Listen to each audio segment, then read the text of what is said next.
Now, someone who knew Charlie Kirk going back to his high school days in the northwest suburbs, former Illinois Republican Congressman Joe Walsh. Joe, always great to talk to you. Tell me how you met Charlie Kirk and what your relationship was with him. Oh, gosh, Paris, it's good to be with you. I met him when he was 16 years old. It feels like 100 years ago. I was running for Congress back in 2009, 2010. He was still in high school, Wheeling High School. He worked on my campaign. He became, Paris, like a son to me, a political son. I became a political mentor to him. I helped him get TPUSA started. We were tied at the hip politically, and I would speak at all of his events. And then, Trump came along, and Charlie and I went our separate ways. He became a big Trumper. I became a big never Trumper. And Paris, like so many other stories in this Trump era, Charlie and I became estranged and didn't speak for a few years. But boy, I'll tell you what, last week still felt like that I lost a son. I'm sure it was gut-wrenching. Joe, he was notable for his polite demeanor and love of debate, but also polarizing statements, comments that he would make on his podcast. Where did you two split apart, and why do you think that split happened? He became MAGA, Paris. Look, we were both Tea Party. TPUSA, when it started, was focused on all the economic issues, debt and capitalism and free markets. But then Charlie, and remember how young he was at the time, he helped Trump in 2016, and he became part of Trump world.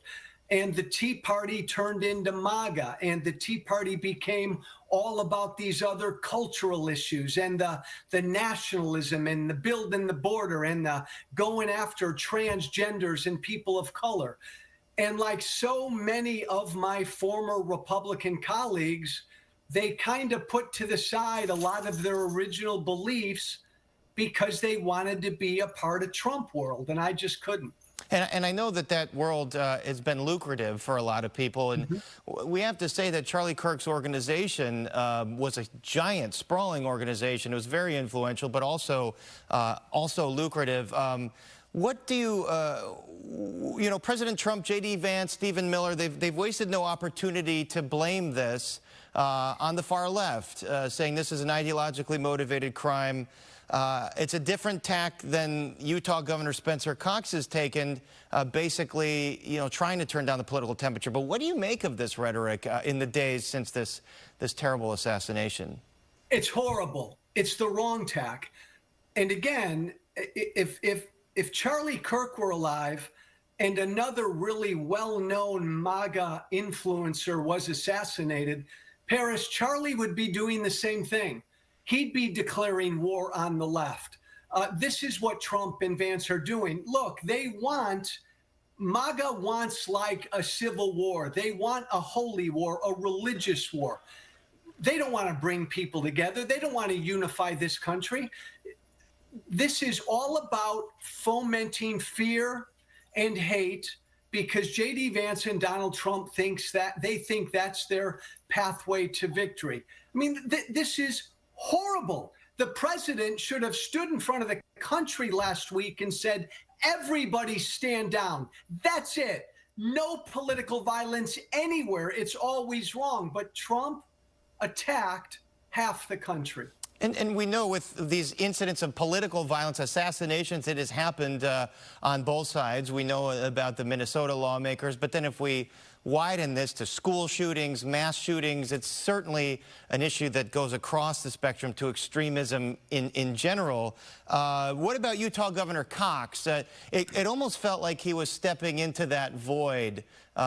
He had a national platform. He excoriated social media, called it evil. He said, turn it off, go touch grass. And it looks like social media is where this war is percolating, really.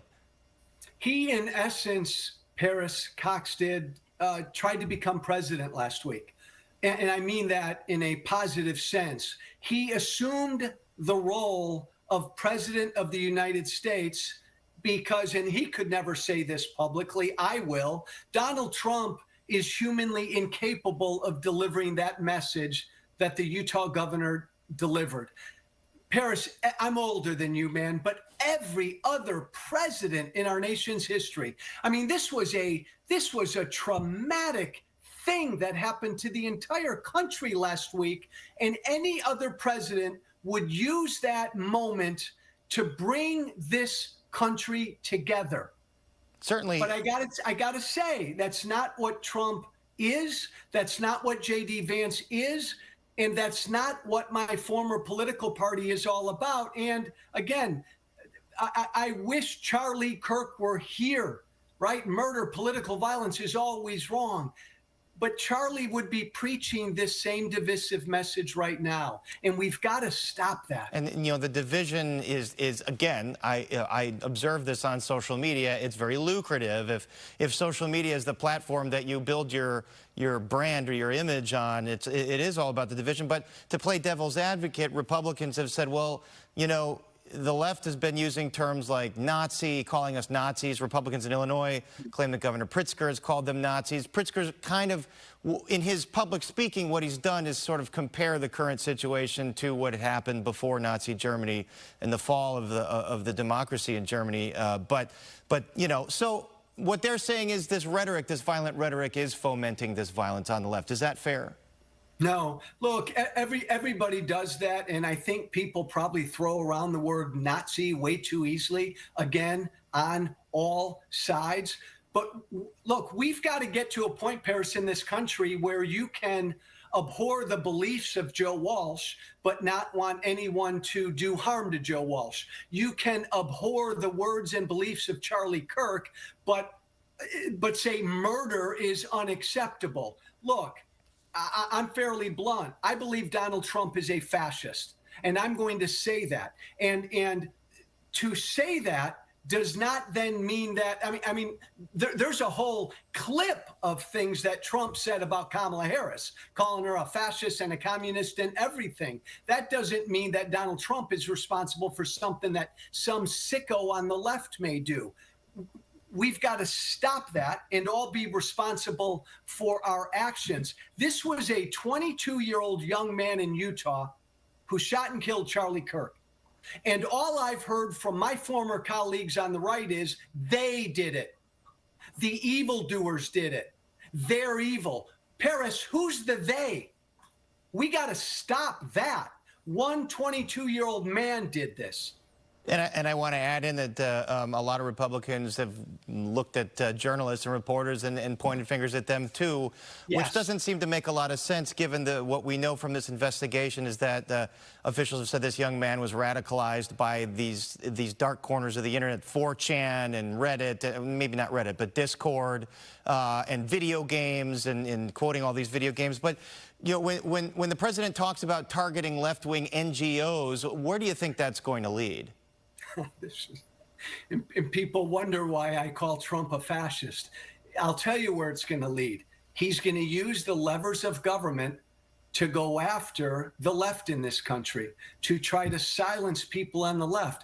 I mean, Paris, my God, my former party, all of a sudden, I remember when J.D. Vance went to Europe like a month after they were sworn in, and J.D. Vance was criticizing Europe on how they can't handle free speech. And there was J.D. Vance today saying that the government is going to, that people should call out people who criticize Charlie Kirk, and they should contact people's employers if people were critical of Charlie Kirk. We've got Marco Rubio saying they may rescind the visas of people in this country who might post things critical of Charlie Kirk. Oh my God. I mean, the government is going to tell us what we can and cannot say. This is scary stuff. And it's unfortunate, Paris, because again, the country should come together.